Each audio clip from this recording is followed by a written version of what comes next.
आपण पाहत आहात ए स्टार न्यूज चॅनल आणि हे आहेत आजच्या ठळक बातम्या। देवगाव फाटा चौकात अपघाताचा धोका वाढला।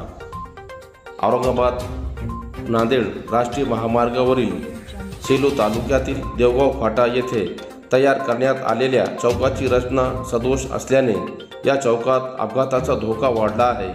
त्यामुळे या चौकाची शास्त्रशुद्ध पद्धतीने पुनर्बांधणी करावी अशी मागणी वाहन चालकाद्वारा करण्यात येत आहे। वाहतुकीच्या शास्त्रानुसार गोल चौक रिंग जंक्शन अधिक सुरक्षित मानले जाते, कारण त्यामध्ये येणारी जाणारी वाहने सुरळीत फिरू शकतात। मात्र औरंगाबाद नांदेड या राष्ट्रीय महामार्गावर देवगाव फाटा या ठिकाणी रुंदी अतिशय कमी असल्याने प्रत्येक वाहन चालकांना समोरून वाहन आल्यानंतर या चौकातून आपले वाहन काढणे अडचणीचे ठरते। त्यामुळे या चौकात रोज वाहतूक कोंडी होत असल्याने वाहन चालकांना त्रास सहन करावा लागत आहे। परिणामी अरुंद चौक काही वाहन चालकाकडून अनेकदा चुकीच्या दिशेने जाण्याचा प्रकार घडतो। यामुळे हा चौक अपघाताला निमंत्रण देणारा बनला आहे।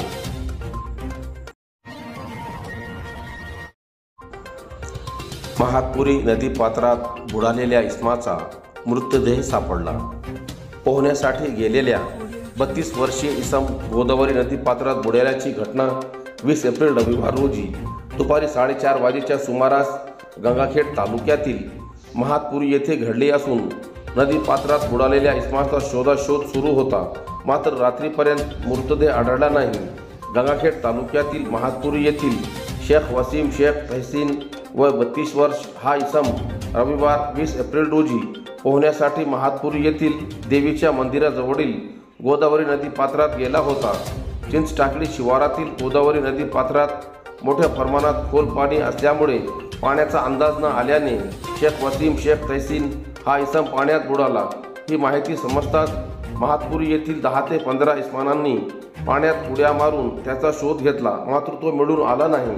पाण्यात बुडालेल्या इसमाचा शोध घेण्यासाठी गंगाखेड तहसीलदार उषाकिरण श्रृंगारे, मंडळ अधिकारी यशवंत सोडगीर व तलाठी अनिल खडीकर यांनी गंगाखेड नगर परिषदेच्या अग्निशमन दलाच्या जवानांना महातपुरी येथे पाचारण केले असून आज सायंकाळी 6:30 वाजेच्या सुमारास महातपुरी येथे पोहोचलेल्या अग्निशमन दलाच्या जवानांनी शोध सुरू केला। मात्र सायंकाळी 7 वाजेपर्यंत त्यांचा शोध लागला नसल्यामुळे स्थानिक भोई समाज बांधव व अन्य तरुणांच्या मदतीने शोध मोहिमेला गती देण्यात आली होती। घटनेची माहिती समजताच सोनपेठ पोलीस ठाण्याचे पोलीस निरीक्षक सूर्यमोहन बोलमवाड यांच्या मार्गदर्शनाखाली बीट जमादार मनोज राठोड व विजय चाफडे यांनी घटनास्थळी भेट दिली। आज दिनांक 21 एप्रिल सोमवार रोजी सकाळी 9 वाजता नदीपात्रात कॅमेऱ्याच्या सहाय्याने शोध सुरू करण्यात आला। एका तासाच्या शोधानंतर सकाळी 10 वाजता मृतदेह आढळला। मृतदेह शवविच्छेदन करण्यासाठी गंगाखेड उपजिल्हा रुग्णालयात आणण्यात आले। पाथरी शहरातील युवकाचा अपहरण करणाऱ्याविरुद्ध पाथरी पोलीस ठाण्यात गुन्हा दाखल। पाथरी शहरातील सेलू कॉर्नर येथून एका तरुणाचे अपहरण करण्यात आल्याची घटना 20 एप्रिल रोजी घडली होती। सदर घटना प्रेमविवाहाच्या कारणावरून घडल्याचे समोर आले आहे। या प्रकरणी 3 जणांविरुद्ध पाथरी पोलीस ठाण्यात गुन्हा दाखल करण्यात आला आहे। पाथरी पोलिसांनी अपहरण झालेल्या महादेव मस्के याचा शोध घेतला असून तो सुखरूप मिळाला आहे। त्याला नातेवाईकांच्या ताब्यात देण्यात आले असल्याची माहिती पाथरी पोलीस ठाण्याचे पोलीस निरीक्षक महेश लांडगे यांनी दिली। पल्लवी प्रताप महादेव मस्के यांनी पाथरी पोलीस ठाण्यात दिलेल्या फिर्यादीवरून पवन बालासाहेब खडके, प्रदीप बालासाहेब खडके, संजय अनिता बालासाहेब खडके यांनी संगमत करून फिर्यादीचे पती महादेव संतराम मस्के याचे अपहरण केल्याची तक्रार केली होती। फिर्यादी आणि महादेव मस्के यांचा प्रेमविवाह झालेला असून याच कारणावरून आरोपींनी महादेव यांना सेलू कॉर्नर येथून जबरदस्तीने 4 चाकी वाहनातून बसवून नेले। ही घटना 20 एप्रिल रोजी घडली होती। सदर प्रकरणाचा तपास पोलीस नायक लटपटे करत आहे। ॲडव्होकेट तौफिक हाशमी यांच्या घरावर हल्ल्याच्या निषेधार्थ कलमबंद आंदोलन।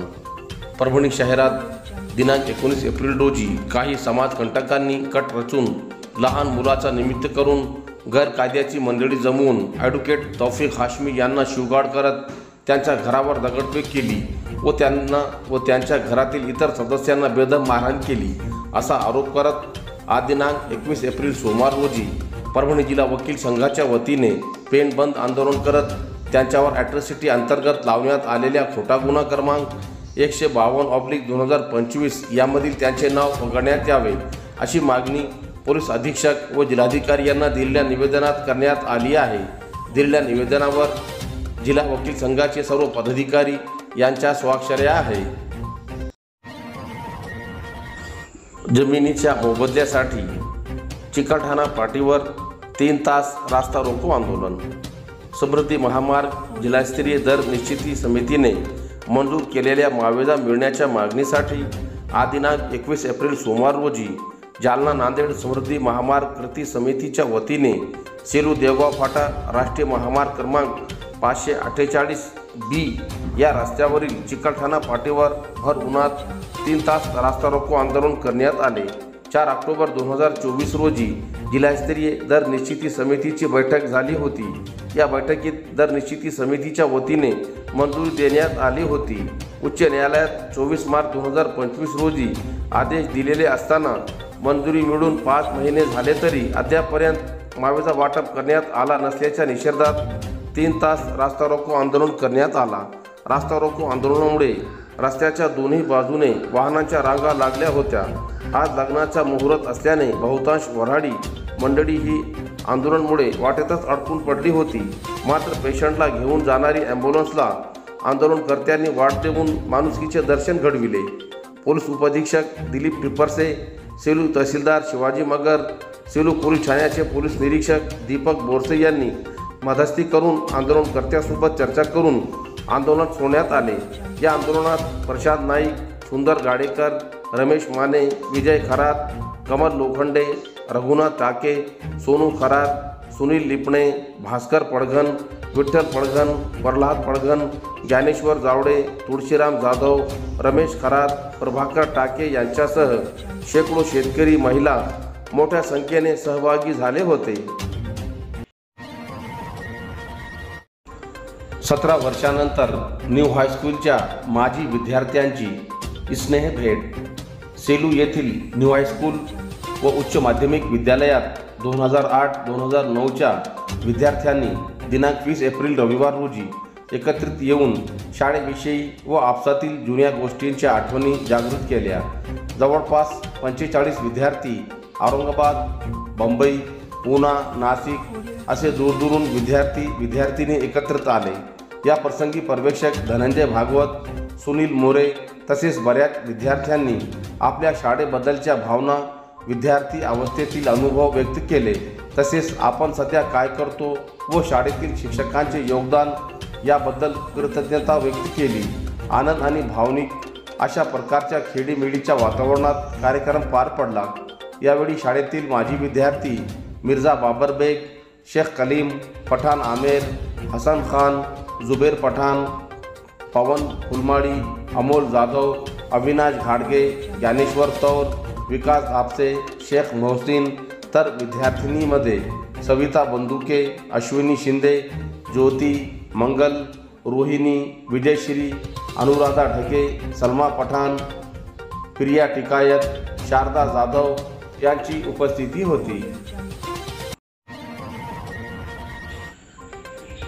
उमरी शिवारात ऊन लागून वृद्ध इस्माचा मृत्यू। शेतात कडबा बांधण्याचे काम करत असताना ऊन लागून चक्कर येऊन पडल्याने एका 60 वर्षीय मजुराचा मृत्यू झाल्याची घटना 20 एप्रिल रविवार रोजी दुपारी परभणी तालुक्यातील उमरी शिवारातील घडली। या प्रकरणी दैठणा पोलीस ठाण्यात आत्मसात मृत्यूची नोंद करण्यात आली। प्रभाकर पवनवार यांनी खबर दिली आहे की रघुनाथ रानबा पवनवार वय 60 वर्ष असे मयताचे नाव आहे। रघुनाथ पवनवार हे रविवारी उमरी येथील गट क्रमांक 17/3 मध्ये कडबा बांधण्याच्या कामासाठी गेले होते। दुपारी 1 वाजेच्या सुमारास त्यांना ऊन लागून अचानक चक्कर आल्याने ते खाली पडले। त्यांना उपचारासाठी परभणी येथील शासकीय रुग्णालयात आणण्यात आले। या ठिकाणी डॉक्टरांनी तपासून त्यांना मयत घोषित केले। सदर प्रकरणी दैठणा पोलीस ठाण्यात आत्मसात मृत्यूची नोंद करण्यात आली आहे। परभणी जिल्ह्यातील घडामोडी सर्वात अगोदर पाहण्यासाठी आपल्या चॅनलला लाईक आणि सबस्क्राईब करायला विसरू नका.